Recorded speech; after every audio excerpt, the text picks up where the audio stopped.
Hey Siri, how many days have passed since the 10th of October? It was 300 days ago. Yeah, okay.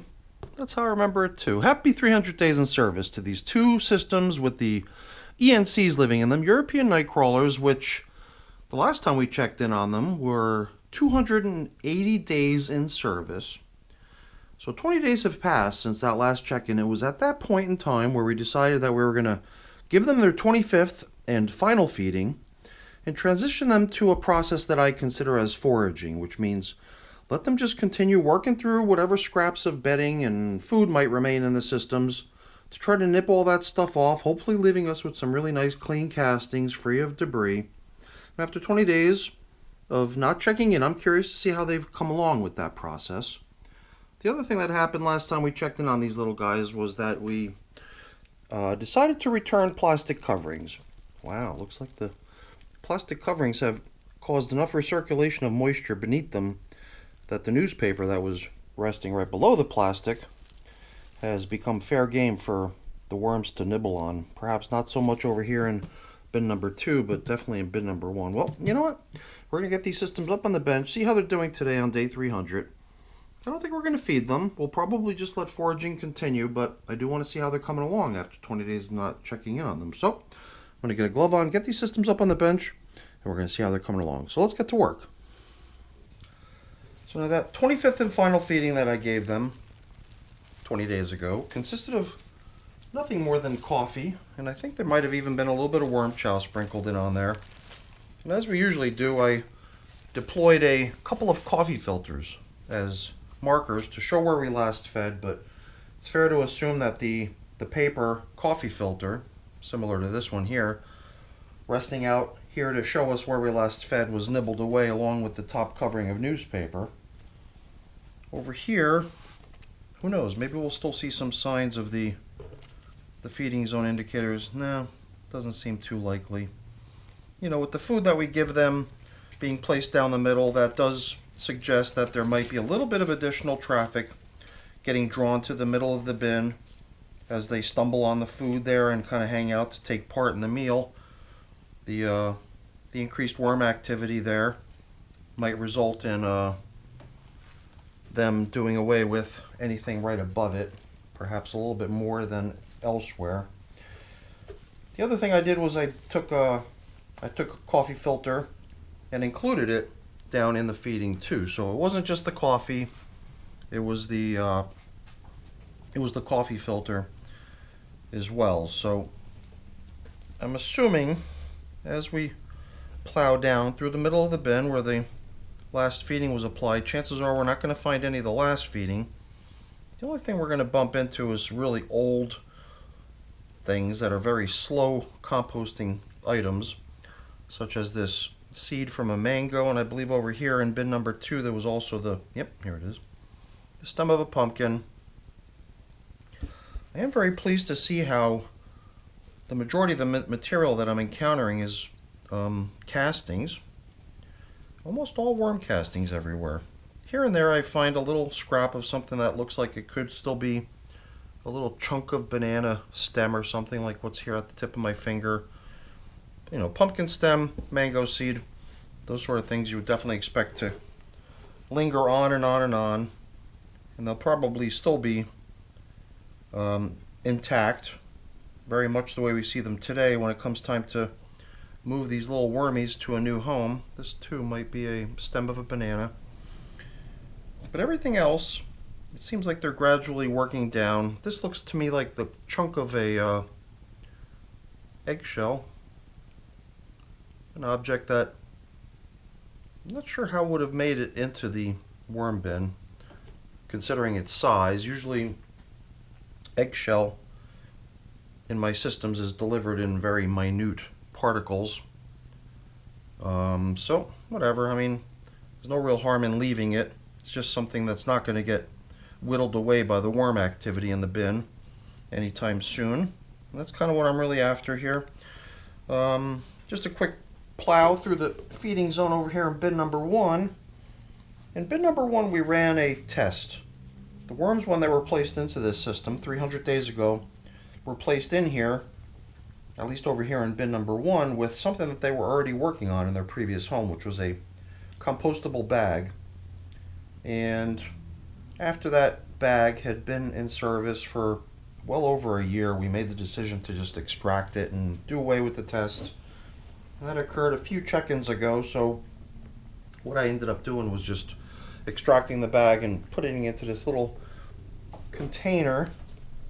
And here and there we've still bumped into chunks of that bag as we went through the material in this system, bin number 1 over here, and tried to help aerate the stuff. And I figured, you know, if we bump into any more of that today, we can certainly remove it. Even last time, I remember a fairly good sized chunk of the stuff was still found in here and was removed. So I do like the moisture content that I'm seeing in here. Almost everywhere I go, I feel material that's nice and damp. I'm glad I put the plastic covers back on. I would have not wanted to come back in here after 20 days of not checking in on them to find that the material had become dangerously dry and uncomfortable for them. The worms do look a little bit thinner and scrawnier than they would otherwise if they were in an environment where there was a good constant supply of moisture being provided to them.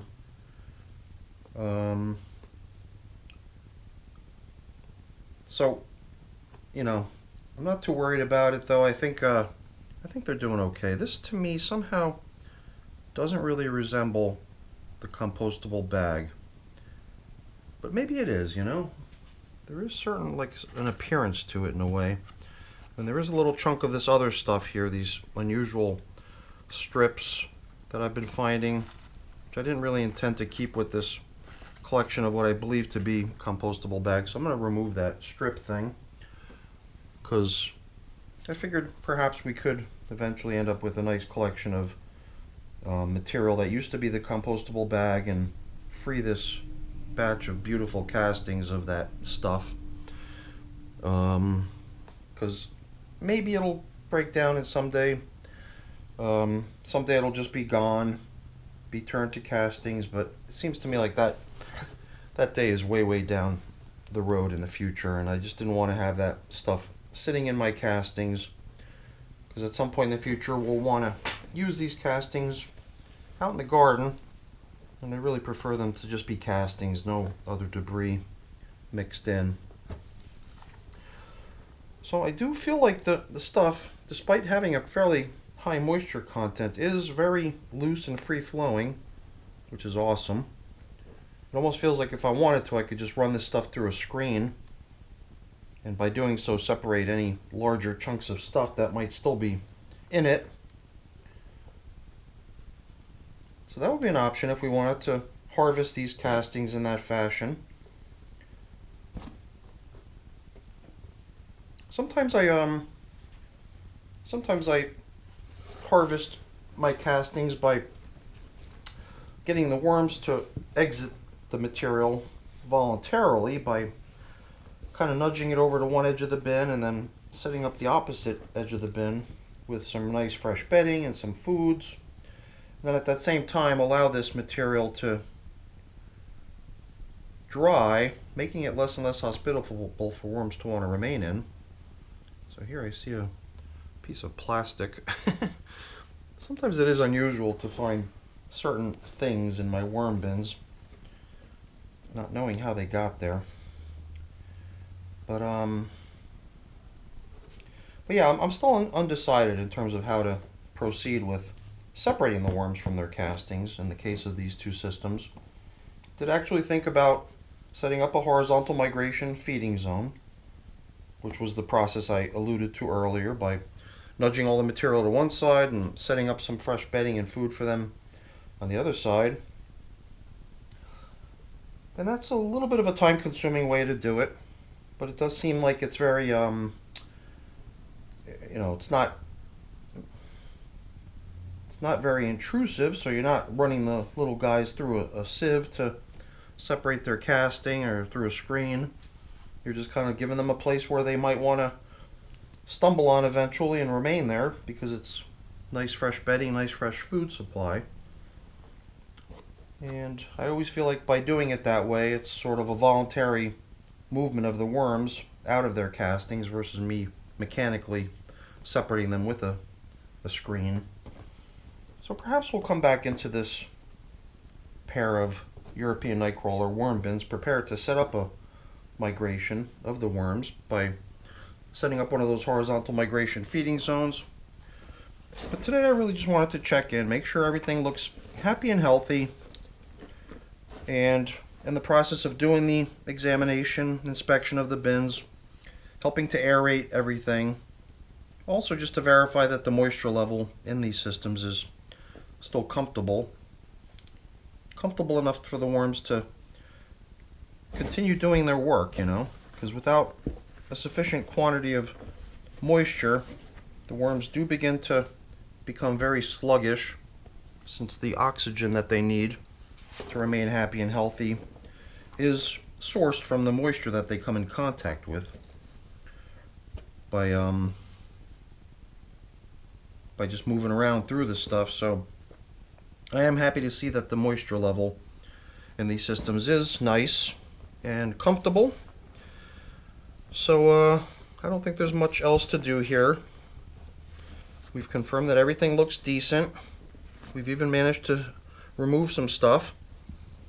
A couple objects which appear to me like they might still be lingering bits of, you know, residual compostable bag that I found over in bin number 1. Over here in bin number 2 I found another one of those thin strips of material, which I don't know what it is, but it doesn't seem like stuff that's breaking down. So I think we're more or less done here. I think we're going to just do what we did over in bin number 1, just take these couple of slow composting items and return them down into the bed so the worms can continue to work this stuff down gradually over time. And you know, we are left with a little collection of paper here. A little collection of stuff that had been the top covering newspaper draped out over the systems. And obviously, since the worms are consuming this stuff, they do perceive the material as a food source. So I'm kind of glad to have a little something that they can continue to nibble on. It's not counting in my book as a feeding. It's just stuff that's sort of transforming from being a top covering material into something that the worms can utilize as food. So even though it might look like a fairly significant pile of stuff, I don't plan on registering this in my record keeping as a feeding, although I probably could if I wanted to. I'd like to just consider this period that they're in right now as just ongoing foraging, where they're just going to continue to come across little things like this here, maybe another stem of a banana, and hopefully continue to work that stuff down and consume it, making this batch of material even finer than it is now. And it already is very fine, so I really like how this stuff is coming along. I guess I need to decide. I've got to decide how I want to proceed with separating the worms from their castings. Chances are the next time we come in here, we'll probably set them up with a horizontal migration feeding zone and then initiate the movement of the worms out of their bins, or out of the material that they occupy at least, by trying to lure them out. So I think that's the way to go in these systems. I'd love to hear what you think. Do you agree? Would you prefer to see it done a different way? Well, if you do, please leave a comment. I look forward to hearing everyone's input. Everyone's ideas are always definitely considered and taken into account, and very often even adopted as the way to proceed. So that's it for the video, everyone. Hopefully you enjoyed it. If you did, as always, please don't forget to leave me a quick thumbs up before you go. That's always very much appreciated. And if you haven't done so already, please also consider subscribing to the channel. That's very much appreciated as well. All right, everyone, have a great day. Thanks for watching. Bye now.